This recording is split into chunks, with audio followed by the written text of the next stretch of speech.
La question se fait de plus en plus pressante. Comment a-t-on pu arriver à ce choix, ce 2 décembre 2010 à Zurich? The winner to organize the 2022 FIFA World Cup is Qatar. La réponse est peut-être dans la salle. Derrière les responsables de l'Émirat qui se congratulent, un homme alors très puissant dans le monde du football, Mohamed bin Hammam, un Qatari qui présidait la Confédération asiatique du football.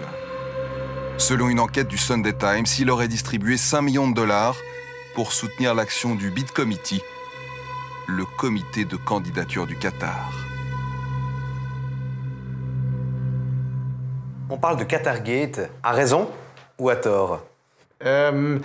Oui, si c'est vrai qu'il y avait un lien entre bin Hammam et le Bid Committee, s'il a agi pour le Bid Committee du Qatar, alors là, on aura un très grand problème et franchement, ça va secouer la FIFA à ses fondations. Mark Pitt est aux premières loges dans cette affaire. Ce Balois a été chargé de mettre bon ordre dans le fonctionnement de la FIFA. Il a présidé jusqu'en décembre la commission de gouvernance mise en place par la FIFA elle-même.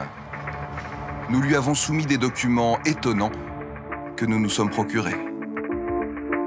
Des échanges d'emails entre le bureau de bin Hammam et des responsables de fédérations en Afrique.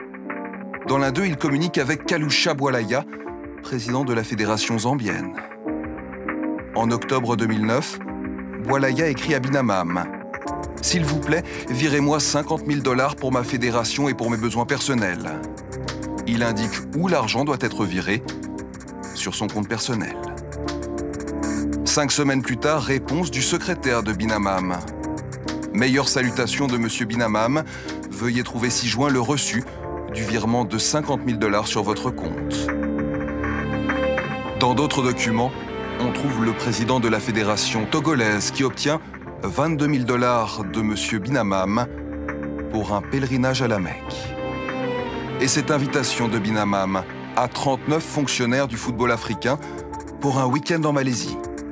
Ils sont invités avec leur épouse, tous les frais sont payés, et en prime, chacun se voit remettre 5 000 dollars de l'argent de poche.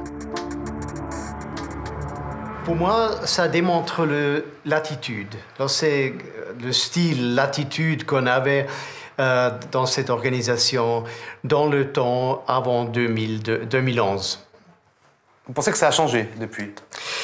Je ne peux pas vous garantir qu'on a changé vraiment, mais ce qu'on a fait, on fait des grands efforts parce qu'on a maintenant des investigateurs et des juges indépendants qui puissent s'occuper de ça. Et franchement, naturellement, il y aura des sanctions. Mais tout le monde ne partage pas cet optimisme.